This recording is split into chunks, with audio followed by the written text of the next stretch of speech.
Assalamualaikum warahmatullahi wabarakatuh.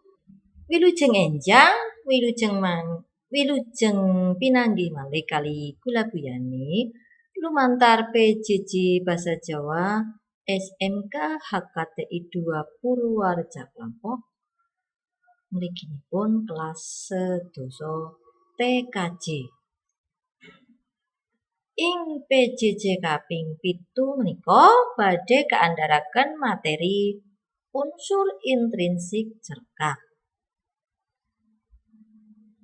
Kula dongaken supados para siswa sedaya tansah sami wilujeng, tansah sami sehat, satemah saged nderek PJJ mliginipun basa Jawa. Amin.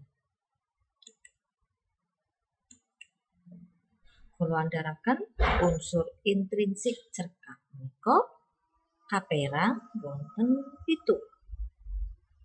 Ingkang sepisan tema kaping 2 latar utawi setting, kaping 3 paraga utawi pamaragan, kaping 1 alur utawi plot, kaping gangsal amanat utawi pesen, kaping 6 punjering carita utawi sudut pandang, lan ingkang pungkasan kaping 7 konflik. Kula andharaken setunggal bapa setunggal unsur-unsur cerkak menika ingkang sepisan tema. Tema inggih menika undering cerita utawi pokok cerita. Tema cerkak saged arupi tema kesehatan, pendidikan, percintaan, agama, kesenian, pertanian, olahraga lan sapanungggalipun. Kula ngetaken dumateng para siswa kangge para siswa sedaya kedah saged mbentenaken antawisipun tema lan judul. Tema menika sanes judul nggih. Tema menika langkung wiyar saking judul.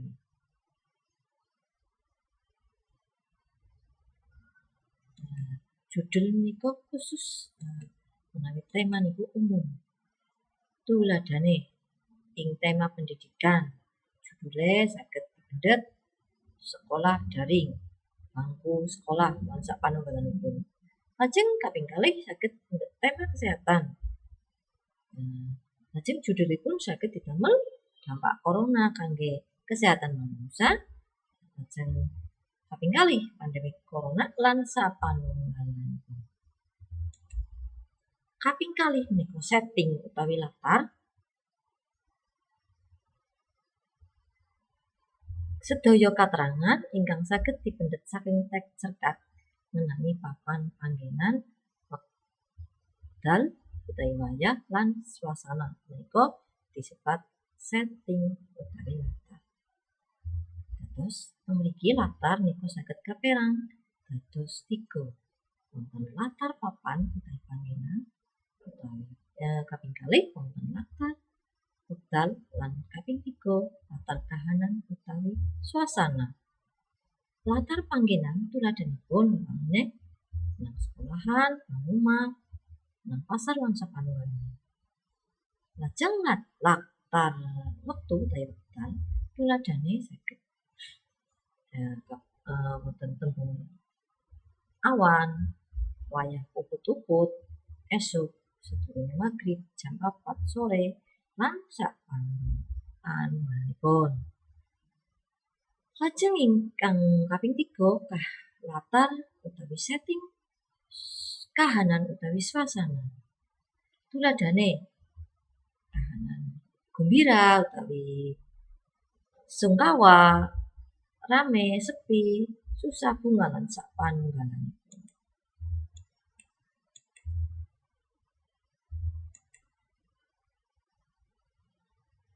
Kaping 3 menika paraga lan pamaragan utawi penokohan. Mriki wonten 2 poin ingkang kedah dimangertosi dening siswa. Paraga menika ciptaan utawi nami-nami tokoh ingkang wonten ing teks cerkak. Dene pamaragan utawi penokohan inggih menika watekipun para paraga ing cerkak. Paraga menika diperang wonten 3, inggih menika paraga protagonis utawi paraga utama ingkang asipat becik, sae utawi apik. Dene kaping kalih paraga antagonis. Menika paraga utama ingkang asipat ala utawi jahat. Lan tritagonis menika paraga tambahan utawi penengah. Tuladaning paraga utawi penokohan. Menika biasanya nyebataken watek-watekipun. Umpamane wateke bawang putih. Lah, nyebataken watek paraga niku ampun namung disebataken wateke apik, wateke jahat, ananging kedah spesifik nggih. Apike umpamane bawang putih, wateke manut, bekti wong tua, sopan, sregep lan sapanunggalipun. Lajeng wateke bawang merah ingkang anggadhahi watek protagonis. Menika watekipun galak, gesit, badulan, licik lan sapanunggalipun. Nomor salajengipun utawi sekawan menika alur utawi plot. Alur utawi plot menika rerangkening kedadian utawi prastawa ing sawijining cerkak. Wonten ingkang nyebataken ugi menawi alur menika minangka rerangkening prastawa utawi rangkaian peristiwa ingkang cinita yang diciptakan kangge nyengkuyung lampahing carita utawi jalan cerita. Alur menika tahapanipun menika dumadi saking gangsal perangan inget kali drijining manungsa. Aluripun ingkang sepisan pengenalan utawi eksposisi ing mriki ing pengenalan disebataken ing cerita menika ing awal cerita disebataken nami-namining para paraga ing cerita cekak. Kaping kalih menika penantangan utawi konflik. Ing mriki nami-nami paraga tuwuh masalah lajeng kaping 3 klimak. Lajeng masalah-masalahipun memuncak utawi nemoni klimak. Iki kaping 3. Lajeng kaping sekawan anti klimak. Anti klimak menika masalahe niku sampun meredup. Sampun wonten titik terang. Kaping gangsal menika peleraian utawi pungkasan konflik. Pungkasan konflik menika masalah nika wonten pemecahanipun.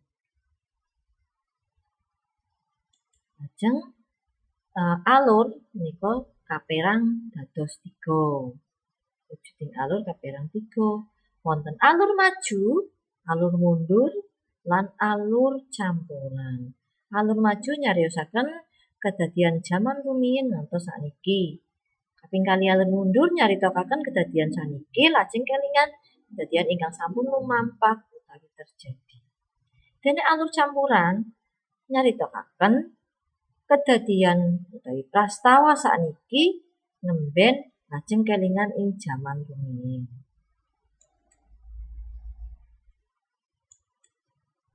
Nomor gangsal menika amanat utawi pesen.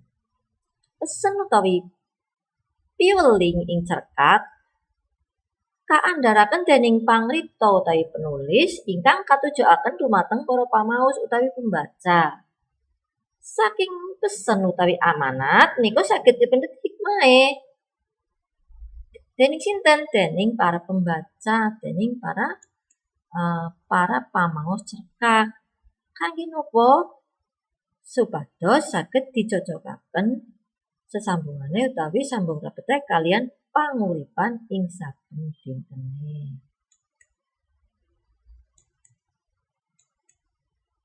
Kaping 6 nika punjering carita utawi sudut pandang pengarang.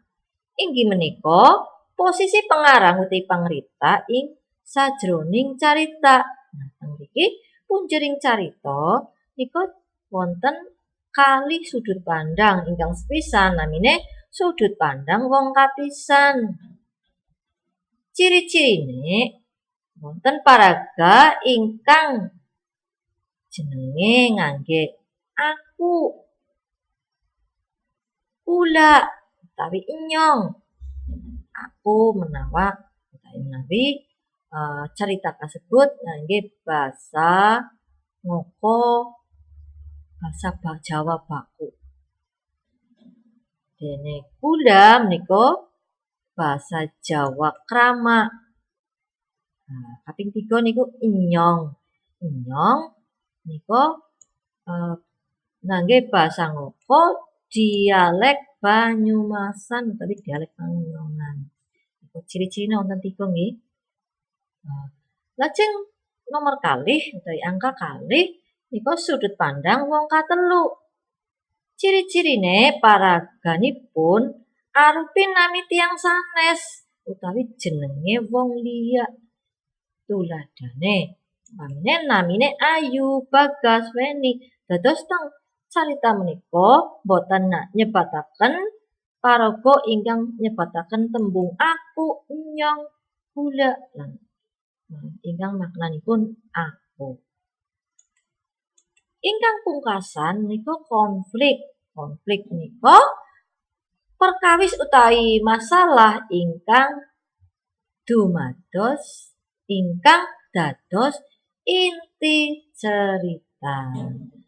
Makaten pasinaon dinten menika PJJ kaping 7 kangge siswa TKJ SMK HKTI 2 Purwareja Klampok. Mugi saged migunani tumrap siswa sedaya. Hampuk wonten lepatipun anggen kula ngandharaken materi, kula nyuwun lumunturing samudra pangaksama.